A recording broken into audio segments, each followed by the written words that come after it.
사랑하는 성도 여러분, 오늘 예수님의 마음을 품는 교회라는 제목으로 말씀을 나눌 때 여러분이 말씀을 통하여 큰 은혜의 시간, 깨달아지는 시간, 아름다운 시간이 되시기를 예수 이름으로 축복드리겠습니다. 여러분, 하나님께서 교회를 세우셨어요. 하나님께서 가정을 세우셨습니다. 두 개의 기관을 세우셨어요. 가정과 교회.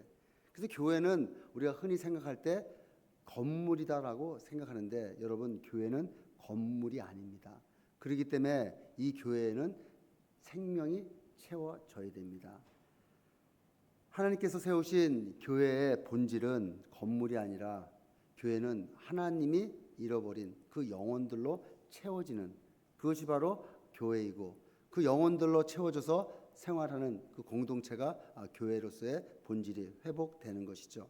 그래서 하나님은 교회를 통하여 잃어버린 영혼들을 쉬게 하시고, 예배를 통하여서 하나님의 뜻이 깨달아지게 하셔서 이 교회가 하나님이 영혼들이 편안히 쉴 수 있는 생명의 방주가 되기를 원하시는 것입니다. 그래서 교회를 통하여 영혼들을 구원하게 하시고, 교회를 통하여서 영혼들에게 예배를 통하여 하나님의 뜻이 깨달아지고 참된 평강과 참된 기쁨을 누리게 하는 것이죠. 여러분, 우리가 요즘 새벽마다 큐티하는 큐티 그 본문이 마태복음이지 않습니까? 여러분, 마태복음을 통하여서 예수님이 이 땅에 와서 사역하신 것을 우리는 보게 되죠. 예수님은 다윗의 자손으로 오신 것을 마태복음을 통해 나타내고, 어린 시절을 보내고 이제 공생애가 시작되어서 사역을 감당하실 때 40일 금식을 하시고 광야에서 사탄 마귀의 시험을 이기시고, 이제 우리들에게 복음을 전하기 위해서 마태복음 5장서부터 산상수훈을 통하여서 이 세상에서 살아가는 방법을 가르쳐주는 것이 아니라, 하나님 나라는 어떠한 나라이고 하나님 나라에서 사는 그 원리는 어떤 것인지를 알려주셨습니다. 우리가 이 세상에 살 때는 남을 밟고 올라가야지 성공하지만, 하나님의 나라는 내가 섬길 때 내가 큰 자가 되고, 이 세상에서는 내가 한 대 맞으면 똑같이 보복을 해야 되지만, 하나님의 나라에서는 내가 한쪽을 맞으면 한쪽 뺨까지 대라라고 하는 그 말씀을 통하여 이 땅의 가치관과 전혀 다른 하나님의 가치관에 대해서 알려주셨습니다. 그러고 난 다음에 하나님의 말씀을 통하여서 살아가는 그 방법, 하나님이 주시는 그 원리대로 살아나갔을 때 어떠한 능력이 나타나는지, 어떠한 기적이 일어나는지를 보여주신 것이 이 마태복음 8장, 9장, 10장 말씀인 것이죠. 여러분, 예수님께서 실제 삶의 현장을 통하여서 하나님의 말씀대로 살았을 때 어떠한 기적과 어떠한 삶의 아름다운 모습이 나타나게 하는 그 모습을 보게 됩니다. 그래서 예수님께서는 이 땅에 오셔서 크게 두 군데에서 사역을 하셨죠. 유대, 예루살렘에 있는 유대 지역과 또 자신이 태어나서 자란 그 갈릴리, 그 양쪽 지방에서 중심적으로 사역을 하시면서 사마리아도 이방도 다니시면서 사역하신 것을 볼 수가 있습니다.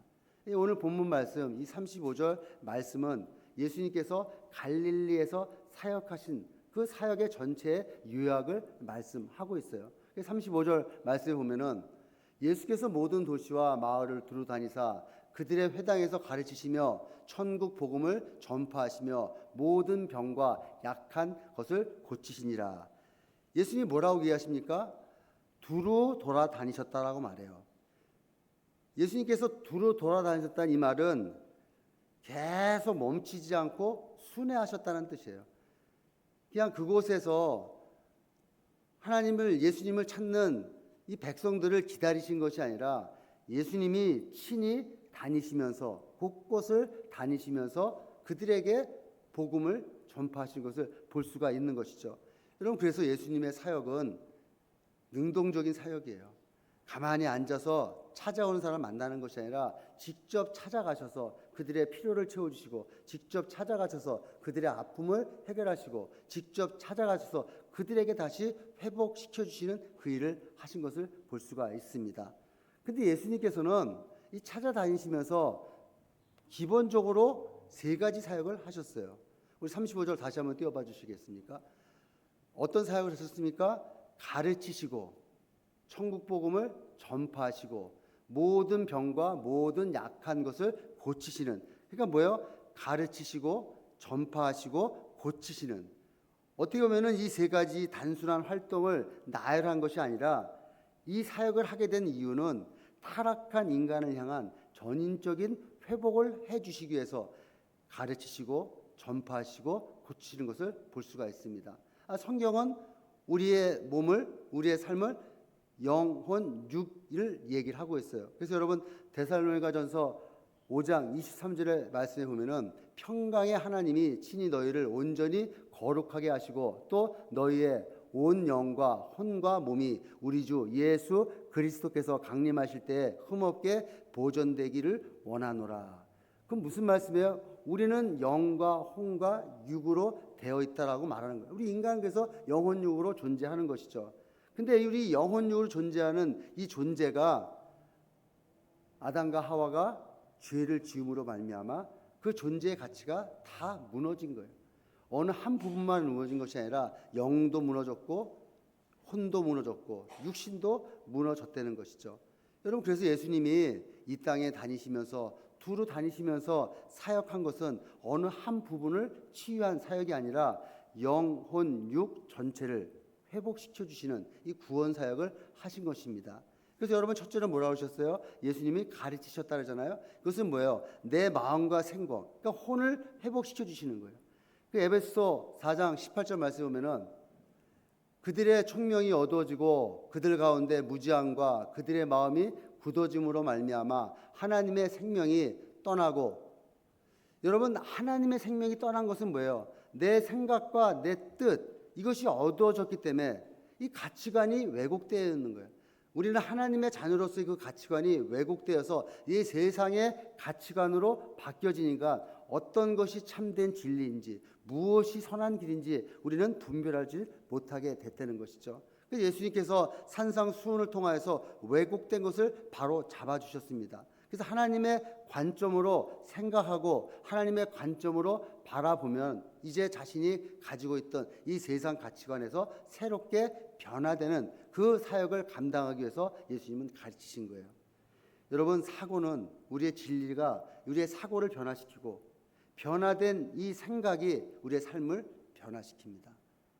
여러분 내 생각이 변화가 안 되면 우리의 삶은 절대로 변화되지 않아요. 내가 이게 옳은데 옳은 방향으로 가지 왜 옳지 않은 방향으로 가겠습니까?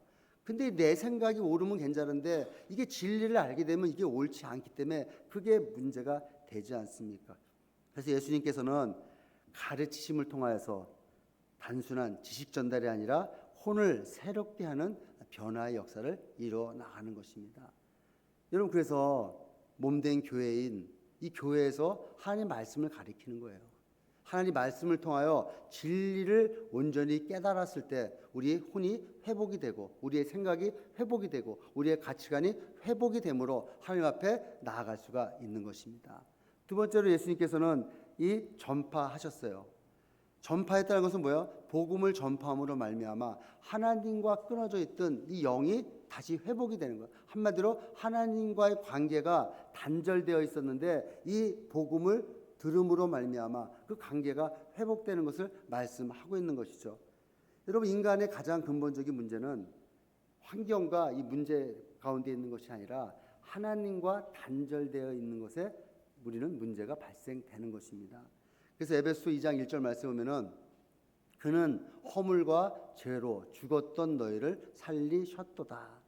우리는 다 허물과 죄로 죽었다는 거예요. 내 영이 다 죽었다는 거예요. 영적으로 죽은 상태가 바로 인간의 본질의 모습인 거예요. 그러니까 예수를 만나기 전에 우리의 본 모습은 내 영이 다 죽어서 하나님을 인식할 수도 없고 하나님을 볼 수도 없다는 거. 왜요? 죄와 허물로 죽었기 때문에. 그 영을 회복시키기 위해서 예수님께서는 복음을 전파하신 겁니다. 여러분 그래서 복음을 받아들이면 영이 살아나요. 복음을 받아들이면 내 생명이 다시 살아납니다. 영적으로 회복이 됩니다. 그래서 이 천국 복음은 바로 죽은 영을 살리는 하나님의 능력이라는 거예요. 그래서 예수님께서는 요한복음 5장 24절에 내가 진실로 너에게 이르노니 내 말을 듣고 또 나 보내신 이를 믿는 자는 영생을 얻었고 심판에 이르지 아니하나니 사망에서 생명으로 옮겼느니라. 사망에서 생명으로 옮기는 것은 다른 것이 없다는 거야. 하나님의 복음을 받아들일 때 내가 죽었던 내 영이 다시 살아나는 것을 보게 되는 것입니다. 그래서 여러분, 복음은 하나님과의 관계가 회복되는 거예요. 예수님은 그 사역을 하러 복음을 전파하러 다니신 것입니다. 여러분, 하나님과 화목을 이루는 그 축복된 선물이 바로 복음이에요. 여러분, 그래서 복음은 뭐라 그럽니까? 기쁜 소식이라고 그러잖아요. 여러분, 복음을 받아들여야지 내 영이 삽니다. 그 세 번째로 예수님은 고치셨다고 그래요. 여러분, 육을 고쳤다라는 육의 회복인데 이것은 더 나가서 내 육신과 내 삶을 회복시켜 주시는 겁니다. 여러분, 죽음의 그 타락의 결과가, 이 죄의 결과가 뭐예요? 육신의 질병과 고통이잖아요. 여러분, 하나님 앞에 완전했던 내 육신이 아담과 하와가 범죄함으로 말미암아 그 죄의 영향력으로 우리 몸에 병이 오게 되고 우리 마음에 질병이 오게 되고 우리에게 고통과 염려와 걱정과 이 우울증이 오게 된 거 아니겠습니까? 그 타락의 결과를 예수님께서 치료해 주시러 다니시는 거예요. 단순하게 병든 자를 고쳐주시는 것만이 아니라 자신이 하나님의 아들이니까, 야, 내가 봐라, 내가 기적도 일으키잖아, 내가 너희 보여주잖아, 이거 보여주기 위해서 병든 자를 치유하고 죽은 자를 살리는 그것이 아니라 무너진 창조 질서를 회복시켜 주시기 위해서 예수님께서는 병든 자를 고쳐 주신 것이죠. 그래서 여러분, 병든 자를 고쳐주는 이 치유 사역은 궁극적인 완성이 아니라 장래에 이루어질 큰 구원의 예표를 말씀하는 거예요. 여러분, 우리가 병들었을 때 교회 가서 기도받고 낫든 병원에 가서 치료받든 낫든 그것은 일시적인 회복이지 완전한 회복은 아니지 않습니까? 근데 예수님께서 이 병든 자를 치유해 주시면서 나타내는 그 예표는 장차 이를 구원의 예표를 말씀하는 거예요. 그래서 여러분, 사도 바울이 로마서 8장 23절 말씀을 통하여서 그뿐 아니라 또한 우리 곧 성령의 처음 익은 열매를 받은 우리까지도 속으로 탄식하여 장차 양자될 것 곧 우리 몸의 속량을 기다리느니라. 예수님이 십자가와 부활을 통하여 우리의 몸의 속량을 기다리는 소망을 주셨다는 거예요. 여러분, 일시적인 회복이 아니라 장차 예수님이 재림하시면, 예수님이 부활하심을 통해서 재림하시면 내 몸이 완성하게 완전하게 회복될 그 소망을 얻게 하셨다는 것이죠. 아멘. 장차 부활의 몸으로 완전한 회복을 경험하게 될 것을 예수 그리스도에 통하여서 첫 열매이신 예수 그리스도를 통해서 보여준 것을 말씀합니다. 예수님이 십자가에 고난당하시고 죽으시고 부활하셔서 죽지 아니하시고 승천하셨잖아요. 우리도 부활하신 예수님이 이 땅에 재림하시면 우리도 예수님과 같이 온몸이 회복될 그 소망을 예수님이 병자를 고치시면서 우리에게 보여주신 것을 알게 되는 것입니다. 사랑하는 성도 여러분, 그래서 예수님은 가르치시고 전파하시고 고치심으로 사역을 감당하시고 자신이 십자가에 죽으시고 부활하심으로 이 사역을 완성시키셨습니다. 십자가에서 우리의 영은 하나님과 화목하게 되었고 십자가에서 우리의 혼은 진리로 새롭게 되었고 우리의 육은 부활의 소망을 얻게 된 것이죠. 그래서 예수님은 사역한 것이 바로 이 전 존재, 영, 혼, 육의 회복을 위해서 이끌어 가신 것이죠. 여러분, 우리 교회를 뭐라고 그럽니까? 예수님의 몸된 교회라고 말하잖아요. 여러분, 그래서 교회의 본질은 바로 가르치고 전파하고 고치는 것입니다. 여러분, 그래서 교회에서 말씀을 안 가르치고 교회에서 복음을 전하지 않고 교회에서 이 회복 치유 사역을 안 하면은 교회의 본질이 훼손된 교회예요. 여러분, 우리 소명교회는 그런 교회가 되기를 원합니다. 예수님이 마음을 품은 교회는 바로 이런 교회예요. 이런 교회가 됐을 때 교회를 통하여 많은 영혼들이 전인적인 회복이 나타나고 그들 삶 가운데 다시 한번 기쁨과 참된 평강이 넘쳐나는 것이죠. 여러분, 예수님은 이 사역을 위해서 쉬지 아니하시고 두루 돌아다니셨다라고 말씀합니다. 여러분, 이 예수님이 왜 쉬지 않고 이 사역을 감당하셨을까요? 그것은 바로 예수님의 마음이에요. 예수님의 마음이 그들에게 가 있기 때문에, 예수님의 마음이 믿지 않는 자들에게 가 있기 때문에 저 한 영혼이라도 더 구원받게 하고 저 한 영혼이라도 더 회복시켜 주고 싶은 그런 마음이 있기 때문에 쉬지도 아니하시고 다니시면서 가르치시고 전파하시고 고치시는 그 사역을 감당하는 것입니다. 우리도 예수님의 마음을 본받아야 됩니다. 주님의 마음을 본받아 나아갈 때 우리 주님이 얼마나 기뻐하시겠습니까? 저는 본문 말씀을 통해서 예수님의 마음을 품는 교회가 되려면 무엇이 회복돼야 되는지 살펴보면서 은혜를 나누기를 원합니다. 첫 번째로 예수님의 마음을 품은 교회는 먼저 이 바라보는 눈이 바뀌어져야 돼요. 예수님은 영혼을 보셨습니다. 예수님의 마음에 품은 교회가 되려면 영혼을 보는 눈이 회복되어야 됩니다. 오늘 36절 말씀해 보니까 예수님이 무리를 보시고라고 얘기합니다. 여러분, 여기서 보다라는 이 말의 의미는 단순히 눈으로 쳐다보는 것이 아니라 이 원어의 의미는 깊이 관찰하고 이해하고 꿰뚫어 보다라는 거예요. 그러니까 무리를 보실 때 그냥 그 무리의 겉모습만 보는 게 아니라 그 사람의 상태, 그 사람의 형편, 이런 것까지 예수님이 들여다 보셨다는 거예요. 여러분, 그들의 삶이 지금 어떻습니까? 당시의 삶이 로마의 압제 아래, 또 종교 지도자들은 그들을 올바르게 영적으로 이끌지 못하는 이런 위선 아래 가운데 신음하는 그들, 어떻게 보면은 경제 형편도 어렵고 종교적으로도 힘들 가운데 있는 그들의 그 모습을 봤다는 거예요.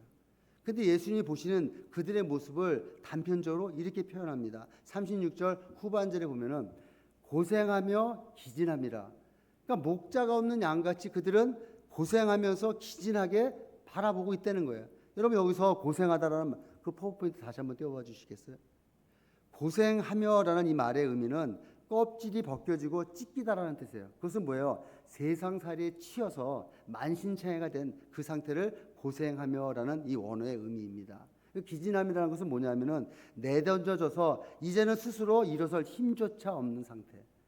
그러니까 얼마나 힘들고 얼마나 어려우면은 그냥 세상살이에 치여서 종교적으로 경제적으로 나를 갖다 힘들게 하는 사람들만 있다 보니까 어떻게 혼자 스스로 일어날 수 없는 그런 마음. 결국은 뭐예요? 목자가 없으니까 이렇게 고통받는 이런 방치되어 있는, 어떻게 보면 영육으로 방치되어 있는 이런 상태에 있는 이 무리들을 예수님이 보셨다는 거예요.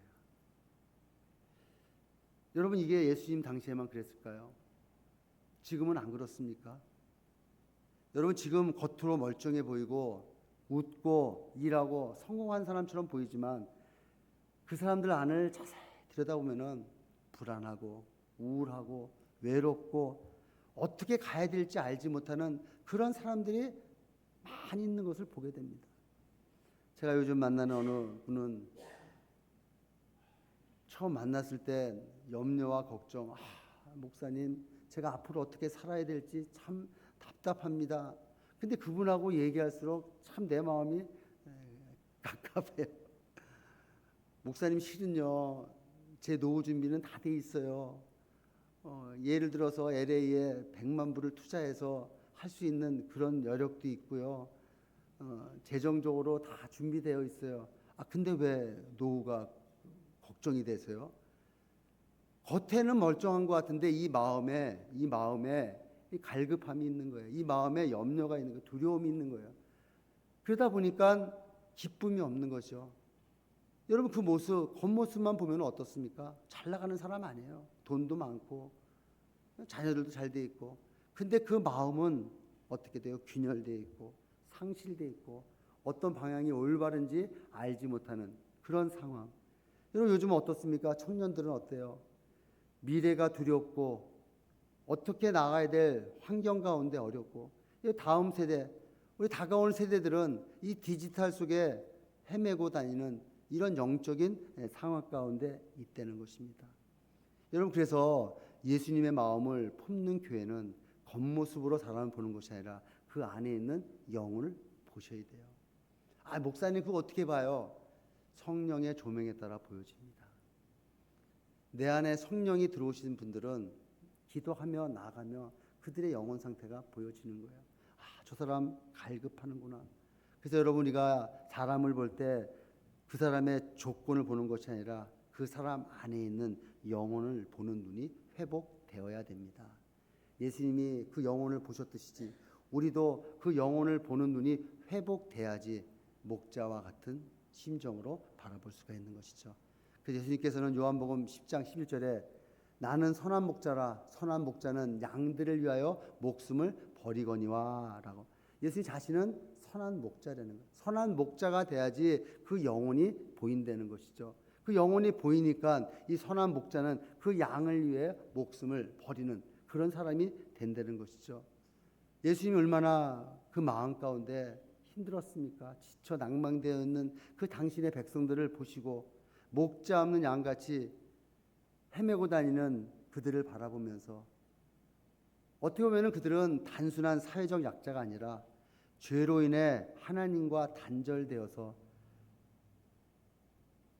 어떻게 방황해서 나갈 수 없는 그런 상태에 있기 때문에, 그래서 예수님은 단순히 그들을 위로하는 것만 아니라 결국 그들을 위해서 십자가를 지신 겁니다. 너희들 고생하지, 버텨봐, 이게 아니라 그들을 위해서 십자가에 자기 몸을 버리신 것이죠. 십자가는 그래서 목자 없는 양들을 위해 선한 목자이신 예수님께서 자신의 생명을 드려진 사건입니다. 예수님의 마음을 품은 교회는 바로 이 십자가의 시선이 회복되는 교회예요. 이 십자가의 시선이 회복되는 교회가 됐을 때 우리는 먼저 내가 은혜를 알고 모든 것이 하나님의 은혜였음을 고백하는 그런 삶을 살 수가 있는 것입니다. 세상 사람들은 세상을 바라보며 판단합니다. 근데 우리는 사람을 판단의 대상으로 보지 마시고 회복이 필요한 영혼으로 보셔야 돼요. 저도 이 말씀을 묵상하면서 많이 회개했습니다. 나는 과연 사람을 봤을 때 그 사람의 겉모습으로 판단해 보지는 않았나? 많더라고요. 많이 회개했습니다. 그 안에 있는 그 영혼을 봐야 되겠구나. 여러분, 그래서 한 주간 여러분들도 만나는 사람들 그냥 겉모습으로 보지 마시고 주님이 사랑하시는 영혼으로 바라보시고 그 영혼을 품고 이렇게 말했으면 좋을 것 같아요.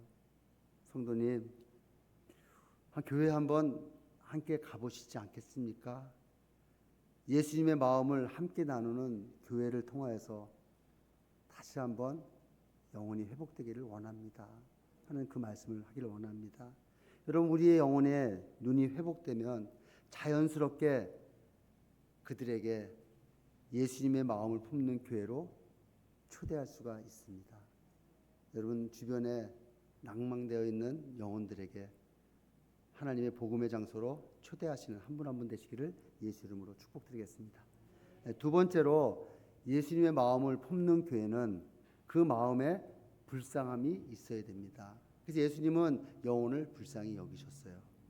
예수님의 마음을 품는 교회는 이 불쌍함, 다른 말로는 긍휼함이 회복되어야 됩니다. 36절 계속해 보면은 무리를 보시고 불쌍히 여기시니라고 말해요. 여러분, 불쌍히라는 이 말의 원어의 의미는 이 창자입니다. 그러니까 창자가 끊어지도록 타는, 어떻게 보면 내적 갈등의 고통이 심한, 우리가 그런 얘기 하잖아요. 뭐가 힘들 때 내 애간장이 다 타버렸다고, 내 창자가 다 타버렸다라는 그런 깊은 통증. 그러니까 예수님이 그 무리를 보시고 낭망되어 있고 스스로 일어설 수도 없는 그런 영적인 그들을 보고서 그 마음이 창자가 찢어지듯 한 그런 아픔이 있었다는 거예요. 여러분, 그 예수님이 그 고통을 감내하시기 위해서, 그 고통을 우리에게 알려주시기 위해서 이 땅에 오신 거 아니겠어요?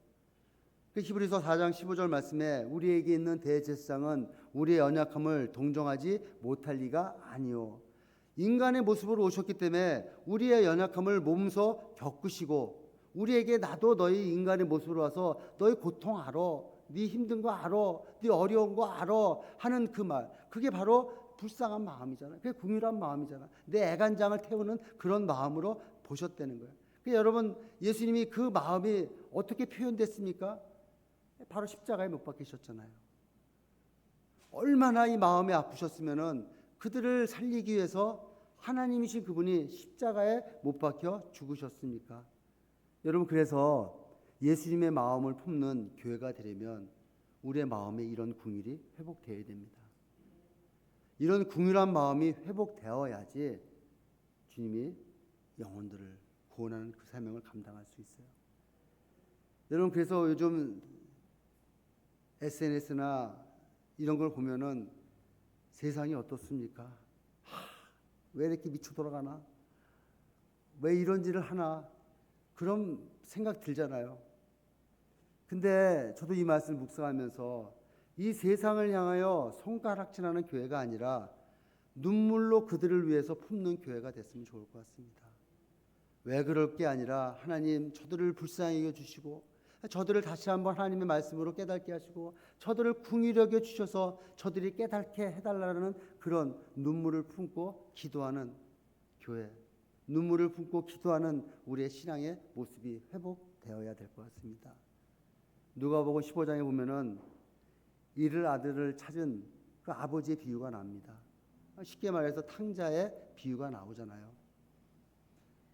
여러분, 우리가 말씀으로만 들었지 만약에 실제 상황에서 내가 살아있는데 여러분 죽어야 주는 유산을 살아있는 나한테 아들이 와가지고 나 유산 좀 미리 땡겨주세요. 아니 죽어야 주는 유산을 땡겨달라 했을 때 여러분 마음이 어떻겠습니까? 부모의 말은 얘라 이 불효자 같은 이렇게 욕이 나오지 않겠어요? 근데 그거를 아버지가 줘서 그 아들이 나갔어요. 그 아들이 나가서 방탕한 생활하다가 그 돈 다 날렸습니다.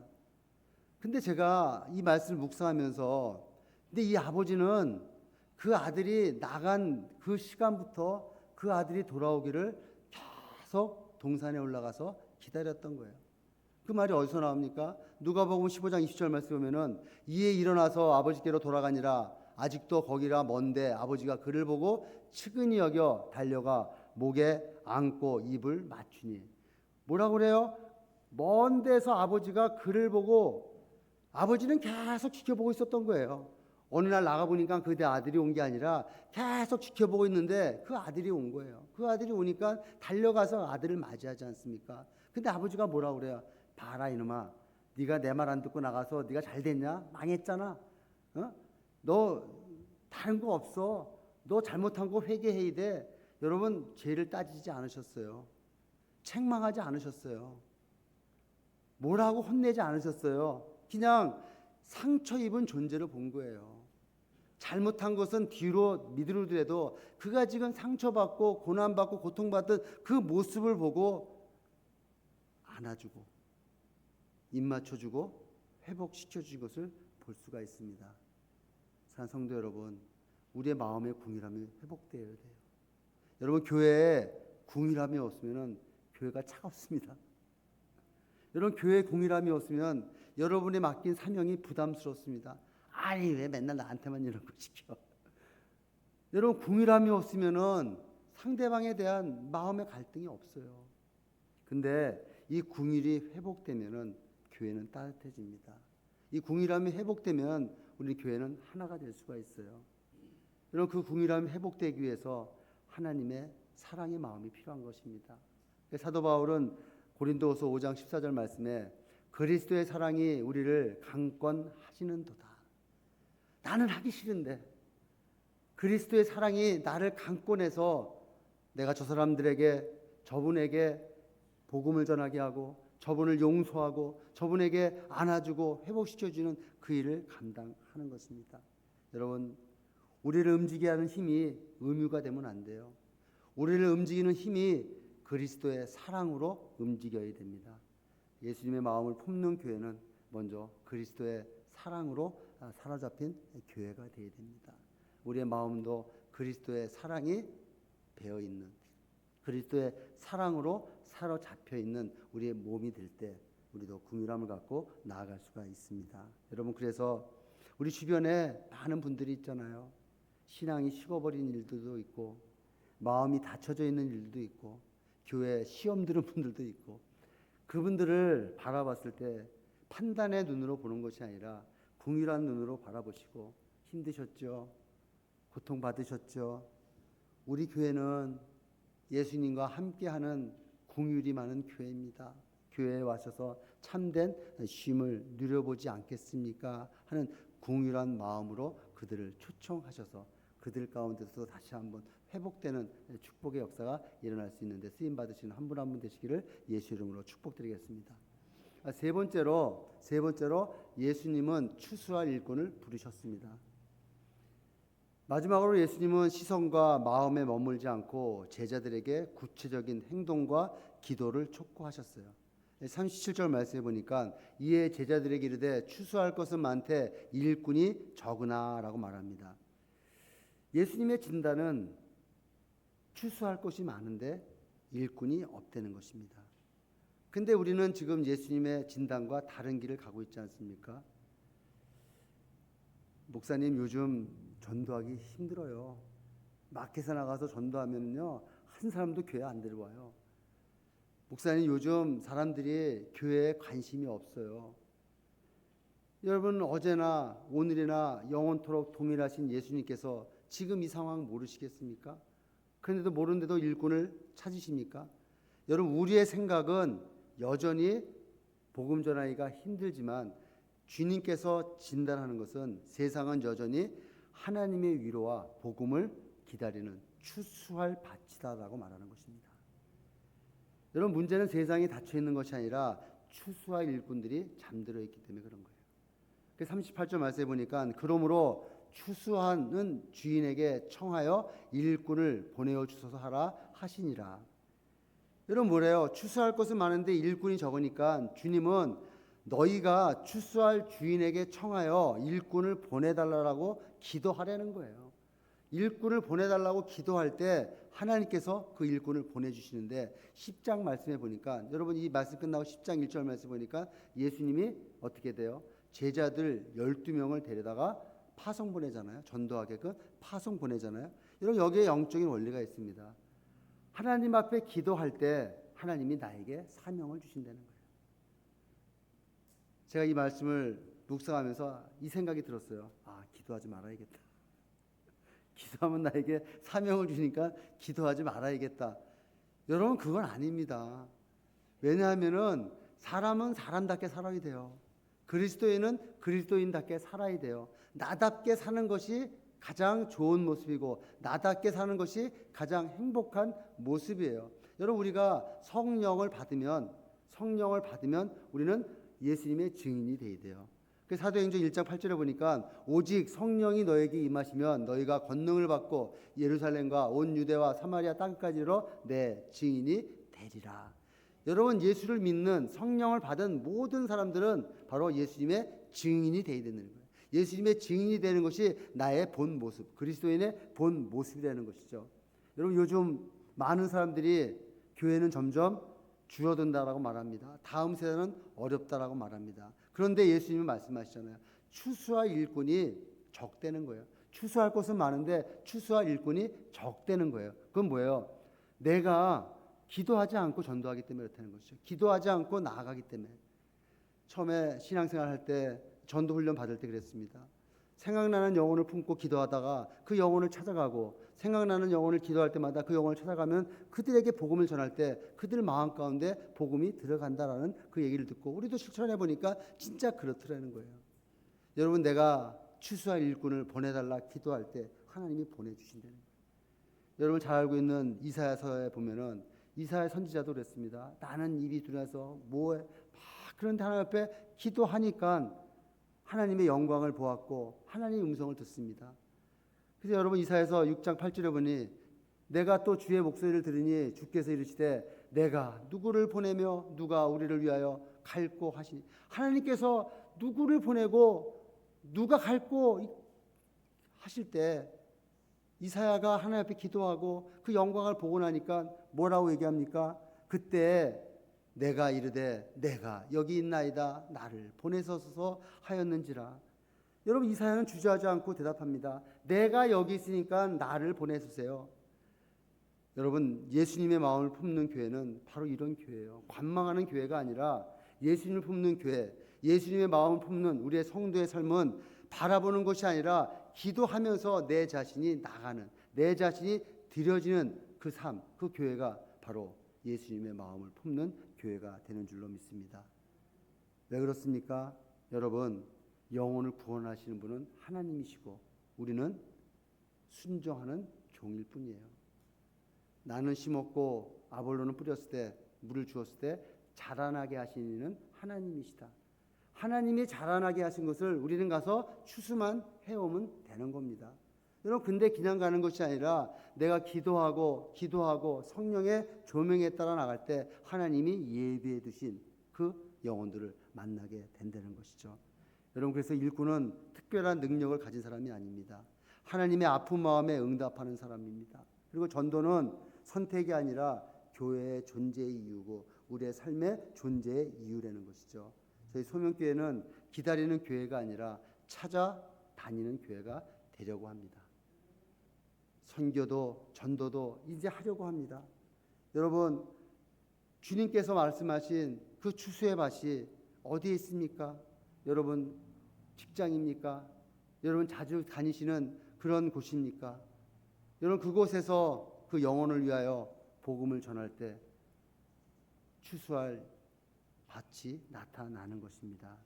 그곳에 주님이 기다리는 영혼이 있는 줄로 믿습니다. 사랑하는 소명교회 성도 여러분, 하나님은 교회를 세우셨습니다. 이제 주님은 우리에게 예수님의 마음을 품으라고 부르십니다. 영혼을 보는 눈이 회복되기를 원하시고 영혼을 향한 궁일한 마음이 회복되기를 원하시면서 하나님의 사명 앞에 서는 우리 교회가 되기를 주님께서 원하십니다. 여러분, 교회는 건물이 아닙니다. 교회는 그리스도의 마음을 품는 공동체입니다. 하나님께서 우리를 부르셨고 우리에게 영혼을 위탁하셨습니다.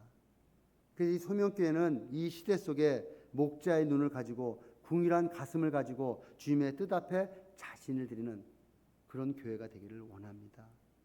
우리 소명교회 성도 여러분, 이제 3월달이 지나갑니다. 하나님 마음을 흡족하게 하는 잃어버린 영혼을 찾아다니시는 한 분 한 분 되시기를 예수 그리스도의 이름으로 간절히 축원합니다.